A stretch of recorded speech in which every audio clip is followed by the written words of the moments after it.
Hello everyone. Today we'll be talking about sets in Python. This is the same set we were taught in secondary school when we learned general maths back then. Sets is just a container for objects or items that have similar attributes. If you recall, we were told there is always a universal set which contains other subsets, and the subsets can have items that are unique to them. Some of them may be disjointed set in which elements in one set are not similar to and do not have anything in common with elements in another set. And you could have situations where you have overlap, where there is an intersection, meaning that there are common elements to multiple subsets that you may have within your set environment. So how do we implement such a concept within Python? It's very easy. That's the objective of the demo that I'm going to have with you today, and I hope you find this very beneficial. So I have an empty Python notebook that I have created here, so we can add a code quickly and then start our work.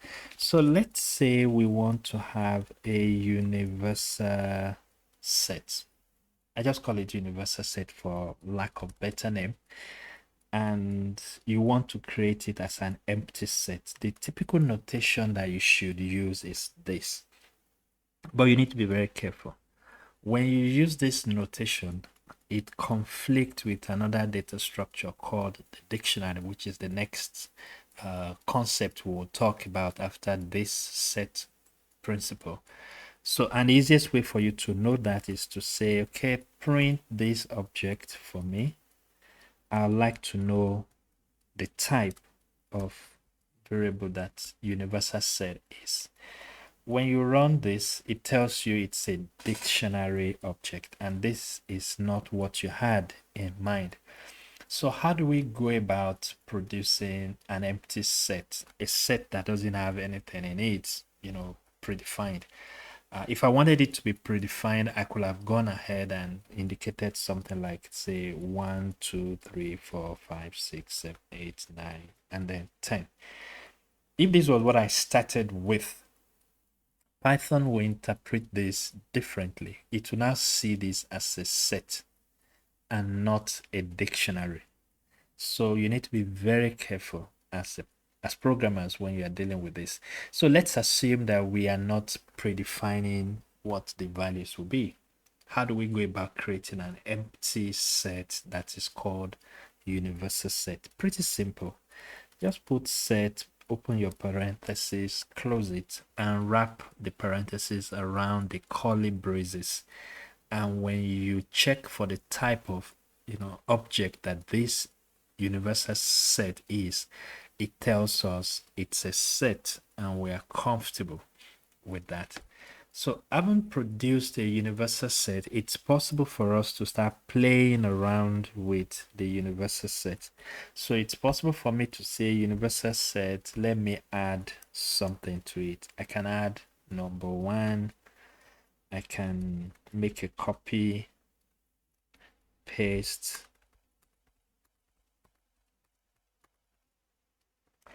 Oh, okay, I think I was pasting something else. That's my bad. So I simply will just say paste, paste. Let's just paste a few items in here and then we'll see what we will have. So we'll add 2. We will add 3. Something is wrong with my bracket.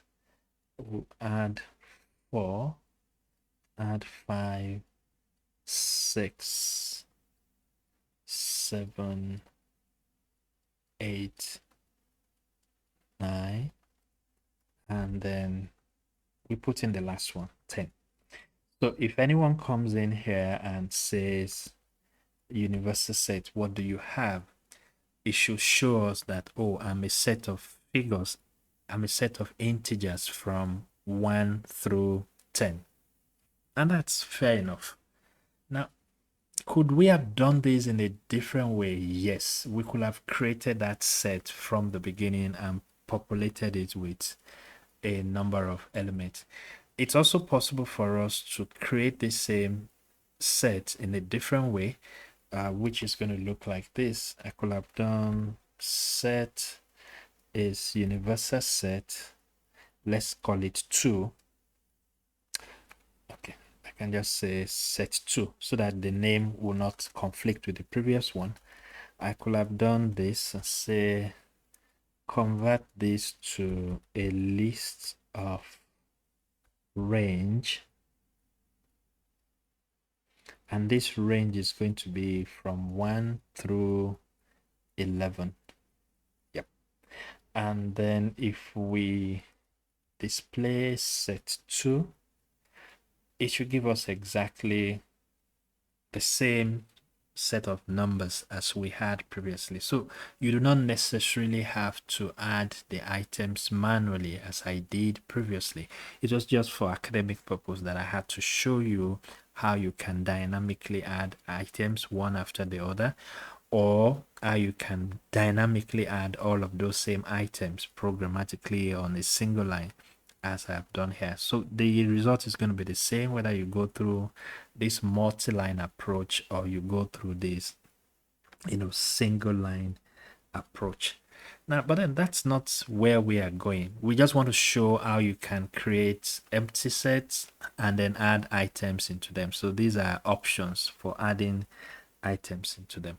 Now, if you were interested in removing items from the set, what we have called our universal set, even though it's not working as one yet, you can come in here and say universal set dot remove, and then you indicate the item or the element that you want to remove. So maybe I want to remove 10 from it, and then I can show the current status of universal set. It will show us that, oh, we now have 10 removed from that list or from that set of numbers. Now we have 1 through 9 in there. That's a way in which you can remove a particular element. You can also pop. If I come in here and I say universal set dot pop an item, based on what we knew before now, we know this is going to go to the end of the list or end of the set and then pop whatever item is there.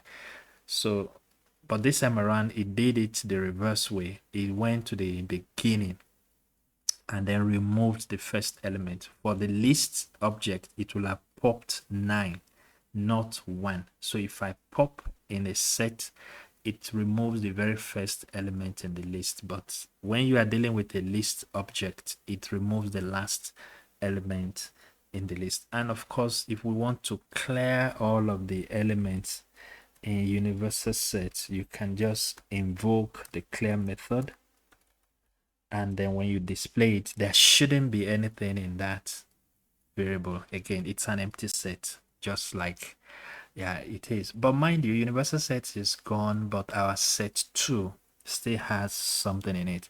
So let's go down to what most people are familiar with when they are dealing with set operations. So let's say we create set 1 to be,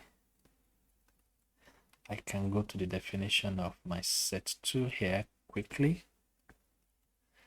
and then I'll say set X is a set of numbers here, correct? Then I say set Y is another set of numbers similar to but not the same as the previous one. This time around, I'll say move in step 2. Now what I've done here is to produce set X, which will contain figures 1 through 10. But set Y is going to contain figures 1, 3, 5, 7, and 9, because I am jumping in step 2. And just to prove that to us, if you go to display the content of set X, you will see it as 1 through 10. If you display the content of set Y, it will be the odd numbers in that same range. So these are things that we've learned previously when we're dealing with numbers. We know how to work with range in its various formats, so we do not need to, elaborate too much on that. If you have forgotten some of this, you can go back to the video on working with range to refresh your memory. So I have two sets now, set X and set Y. Set X contains all the elements of set Y. So it's acting like my universal set in this demo. So typically when you are in a set environment, people will be telling you, can you find a union between two sets? I said, yeah, sure, it's possible. But in this case, it makes zero sense to say set X union and then you now put set Y, because they pretty much will look the same. So what I'm going to do then is to say, let me produce another set quickly. I'll make a copy of this. I'll put it here and say set Z will be, give me 3. And then start from 2. I want to see what this set looks like. Set Z. It should be a set of, starting from 2, 5, 8, it jumps in 2 steps. So it's different from our set Y in the sense that not all the elements overlap. So if someone comes in here and says, I would like to have X such that it is set Y dot union set Z. Yes, this is possible. And when you display the result, it will be a combination of everything you have in set Y, which is 1, 3, 5, 7, 9, combined with what you have in set Z, which is 2, 5, 8. So all of these elements will have been combined, but will not appear more than once, even if the items are meant to be repeated. For instance, you can see that set Y doesn't have a 2. So 2 appears, just like set Z doesn't have a 1. 1 appears in the result. 3 doesn't appear in both, so it appears in the result. When you get to 5, 5 is in set Y, it's in set Z. It's not appearing twice in our final result. Rather, it's appearing once. So, and that's why you have it here. It's a set. There is no room for duplicates in set object. And then 7 appears here. It's not in set Z. 8 appears here, it's not in set Y, and then 9 appears. So you have a combination of the two sets in here as your X. So it's the union of those two that you get when you carry out that operation. If what you are interested in is not the union, it's possible for you to say X is equal to set Y dot set Y dot intersection set Z. Yeah. And then you can display your results. So this is going to show you what is common to both sets. In this case, it's only 5 that's common to them. If I go the other way and I bring in the set X, which is a lot bigger than both of them, you will find out that this element in intersection is going to be much more than what we have. So if I put set X here, intersection set Z, it's going to show me what is in set Z that is also in set X. And set X, according to Ross here, has 1 through 10, and set Z only has 2, 5, 8. So this is going to be like a repetition of 2, 5, 8, because mathematically that's what you will get. No, okay, this is what I want here.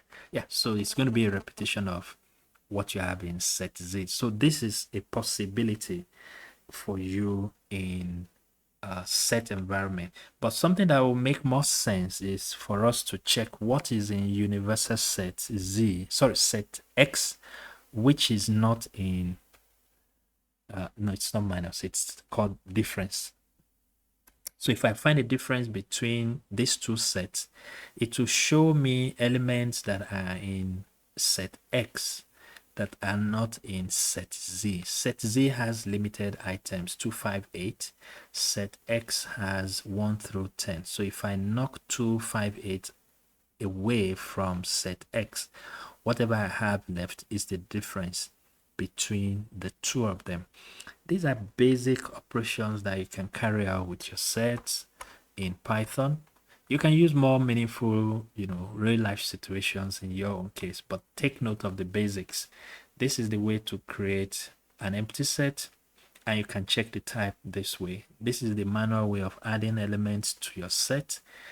You can verify the results this way. This is a dynamic way of adding numbers to your set. And this time around, you are using list to generate the content of your set rather than manually creating this. And there is no law anywhere that says that your set has to be just numbers. You can also have text. You can have a combination of text and numbers as elements that you will have in your set. But the most important thing is that the elements have to be unique. Even if you add the same element more than once, sets will kind of remove the duplicates and keep just one copy in its container.